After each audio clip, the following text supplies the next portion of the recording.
Hi, this is Mike Balaban with another episode of BAMMER Talks. Today, I want to do something a little differently. This video will be about 3 or 4 minutes long, and it is merely an introduction to what comes after. And what I want to focus on mostly today is an episode of a podcast interview series called Best Gaycation Ever. And there's a link below to that podcast, which I hope you'll click on and go there. But I was interviewed, and I was interviewed about my favorite gay vacation destination, Provincetown. Now, Jason Heidemann, the host of that podcast series, goes by at I am Motel, IAMMOTEL on Instagram. He follows me on my Instagram account, BAMMER47, and contacted me to say how much he loved the content and the narratives and the photos, and wondered if I might be willing to be a guest of his on his podcast series. I said, sure. He said, well, what destination might you like to focus on? I said, well, if you haven't already covered it, Provincetown is my favorite. And he said, fine, we haven't done that yet. So we agreed that I would be the guest interviewee on an episode of his podcast series, which focused on Provincetown. And we would do that in November sometime. In the meantime, however, he was coming to San Diego to catch an Atlantis cruise, which left from here and went down the coast of the Mexican Riviera, and wondered if we might be able to meet in person on the Friday afternoon when he would be here. I said, sure. That was Friday, October 25, and we made plans to meet early afternoon and get to know each other a little bit, followed by the interview a couple of weeks later. But as fate would have it, I agreed to canvass door to door for Kamala Harris, the U.S. presidential candidate, in Phoenix on the weekend of the 26th and 7th, which meant I had to fly to Phoenix on the 25th, and that conflicted with the meeting with Jason that I had planned. So I called and apologized to him. He understood. Now, my first ever photo exhibit was taking place at that time, and I had made plans to give him a private tour of the exhibit, but unfortunately, since I wouldn't be there, he would have to go on his own, which he did, and then told me how much he really enjoyed the photos and how joyous they were as a celebration of gay men in the 70s through 90s. So after he got back from his Mexican cruise, he got in touch with me. We scheduled the interview. You can hear a 10-minute kind of synopsis, kind of clips that my editors in London put together, where I talk about what that 1 hour to 1 hour and 10-minute interview covers. And basically, it's me talking about what Provincetown represents, what its history is like as originally a fishing village and then a gay resort. When you get there, where do you stay? Where do you go for meals? Where do you go to nightclubs and, to dance? Where do you have sex? What are the best beaches? I basically cover the full gamut of what it means to go to Provincetown as a gay man on vacation, in case you haven't done that already. So I hope you'll enjoy it. Please go to the website indicated below. Listen to that episode. It's audio only. And thanks for watching and listening to another episode of BAMMER Talks. We'll be back to you soon with another episode. Mike Balaban signing off. Thank you.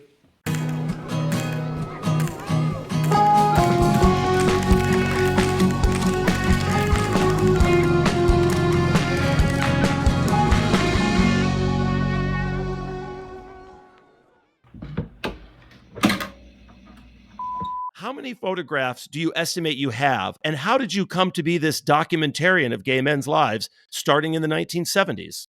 I have a box with envelopes and negatives in them from the 70s onward with 20,000 negatives, Yeah. which I never looked at. And they're not all gay, a lot of family and friends and whatever, but they sat untended for decades.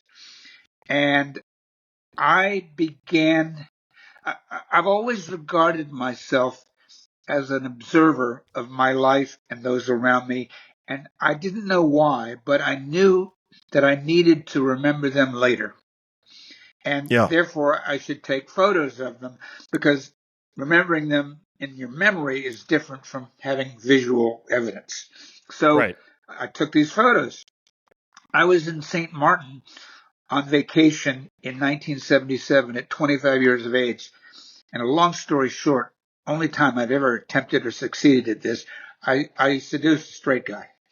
And turns out One time. he'd had one or two, things with guys, so he really was bi. But his best friend he was traveling with had no idea, and I had no idea, and I was just drunk, high, and horny at 3 in the morning under stars and a moon he and I alone swimming in the nude, and we get out. And we're seated next to each other, and I just could not contain myself. I reached over, put my arm around his neck, pulled it towards me, and started kissing him. He later said, I was torn between punching you out and going with it. He went with it. We had a great week. At the end of that time, we went to a really isolated beach, a nude beach, but there weren't even any people there. And it was Yeah. gorgeous with striated clay cliffs along the edge and the Caribbean on the left. And I brought my camera and I said, I want to take pictures of you naked and you can take some of me naked. And that way we'll remember what we looked like 40 years from now. And he Yeah. goes, Smart. I'll I take, do the same thing. Did it in my youth. Still do it. Yeah. most people didn't, just didn't think about it or were afraid they couldn't get it past the developers and Yeah. they'd be confiscated. I took them and he said to me, well, I'll take some of you if you want, but you're not taking any nude photos of me. Okay, fine. So he took a half dozen nude photos of me, and now I know what I look like. And the moral of that story is I hated my body back then. It Yeah. was quite nice, but I had a hugely developed butt, thighs, and legs that were mismatched with my kind of stumpy upper torso, I thought. And so I didn't like it. And I look back now and go, what the heck was I worried about? I was really hot. And so I tell every 25-year-old I meet who complains, you're as good looking as you'll ever be, Yeah. right? You're as fit as you'll ever be. Enjoy it. Stop looking at Yeah. the imperfections and go with it, because someday you're going to go, what did I miss? Right? I say the same thing. Okay, so you mentioned that you've taken all these photos, and a lot of them are, they're of family and friends and so Right. forth. But you do have all these images of gay men on vacation. Sort of, why does that? Was it this incident with the man that you met on the beach in the Caribbean that inspired you to think, I want to start photographing gay men on vacation? But it's this rich archive, Mike. What made you think, I want to start taking photos of these vacations with Well, gay men? you have to remember that taking photos was a production. It was costly. Yeah. Cameras were cumbersome. Carrying them with you was not easy. The taking it to a developer and getting them back, and most people who, even if they took photos, and I have many friends who did, they will admit now that they were in a shoebox in the garage. Yeah. They don't know who's in them, when they were taken. It's just, I wasn't like that. I knew I wanted this documented. Yeah. I was not an artist. I find out now I am. I was not a photographer. I found out now I am. I taught myself. I never had any instruction. I didn't learn how to develop. I didn't shoot in black and white. I didn't even shoot random photos of buildings and flowers and whatever. All I wanted was my friends and family, people. Yeah. So, and by the way, most of the time I was working and didn't have a camera with me. So it really happened on long weekends or week-long vacations when I had the time and the effort to carry the camera and think about it. Which And makes that was, sense. and some of those were with family and some were with gay friends. And as time went on and I came out more, because in the 70s I was still somewhat closeted and I had to be at work. It wasn't until the early 80s that I started to be gay, to have Yeah. gay friends, to go on gay vacations, to Rio for Carnival and to Mykonos and to Ibiza. And I would take my camera and I'd take pictures. And I also was smart enough to know I was curating my oeuvre. I was curating what I was. Okay, I'm going to go home next week from vacation. I'm going to go out to dinner and brunch with friends. I'm going to want to talk about this trip and show off the photos. And if I take 80 photos of scenery, they're going to get bored and tune out. So I've got to make sure I take a few of artsy scenery, a few of friends and family, and a few of hot guys, maybe guys I met or guys I wanted to meet, never met. Yeah. And I would be mixing them, come home, go through let's say if I took 100 to 200 photos and reduce it down to 70 because that's how many people would look at it. Right. And those are the ones that I put in the album at the end of the week of showing them off. And they sat there for 40 years. And then I would put the next vacation 3 months later and the next one after that. So I have 14 albums with about 5,000 to 6,000 photos in it downstairs, along with those 20,000 negatives in the two boxes. And that was the basis of my photography exhibit last month.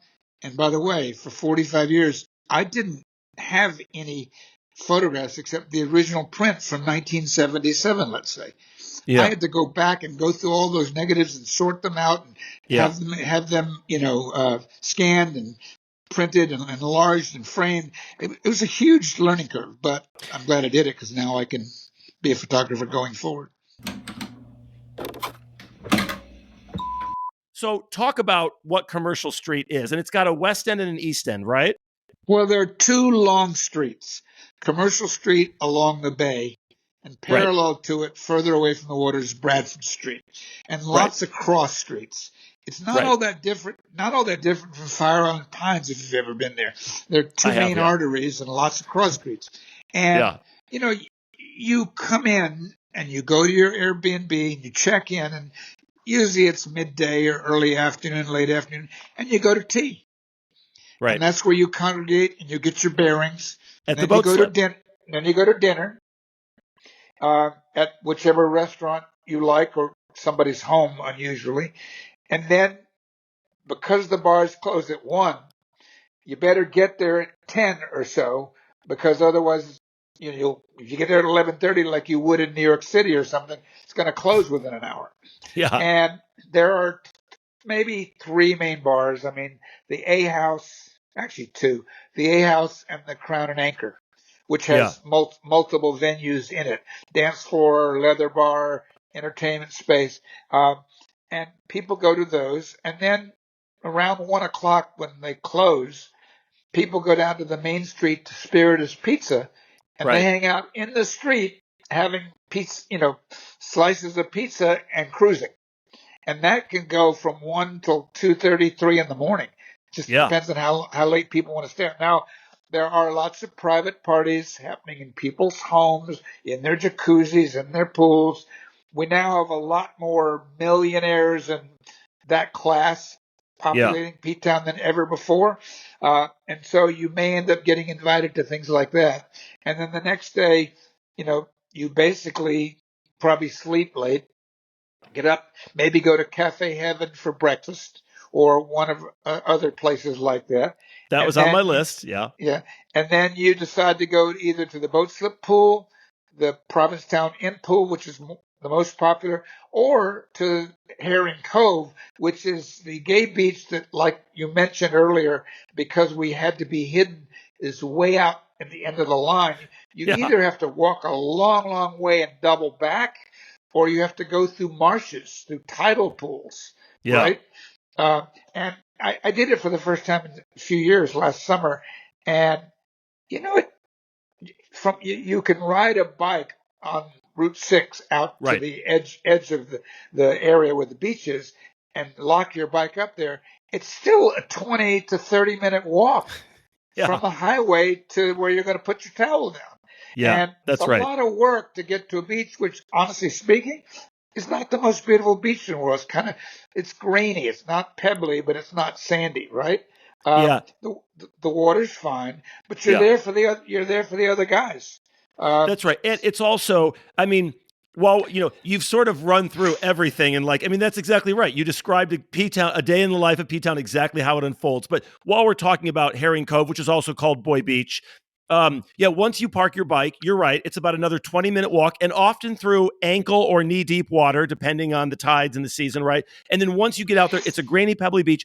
It is clothing optional, so it has the benefit of being a nude beach, which I think people like. And then at the end of the beach, there is the sort of there's the dunes, right? So over the hill, there is a cruising area where guys go to sort of cruise and hook up. But that's really kind of the one beach that I know of that gay men will go to. Well, it's too bad because I used to joke that we should flash mob Race Point, Race Yeah. Oh, Point Race is the Point. Yeah. most beautiful beach. We should just go take it over with a bunch of gay guys and drive the straits away because it's one Yeah. of the most beautiful beaches in the world. Or have you been Yeah. to Long Beach? I don't think so. It's at the end of the point. You can actually take a ferry from Commercial Street. There's a little marina there. It leaves every 2 hours. It's a 5 minute ride across the bay to Long Beach, where there's a lighthouse and a beautifully abandoned beach. So if you want to go and just be with your own group on a beautiful beach, that's Yeah. what I would recommend.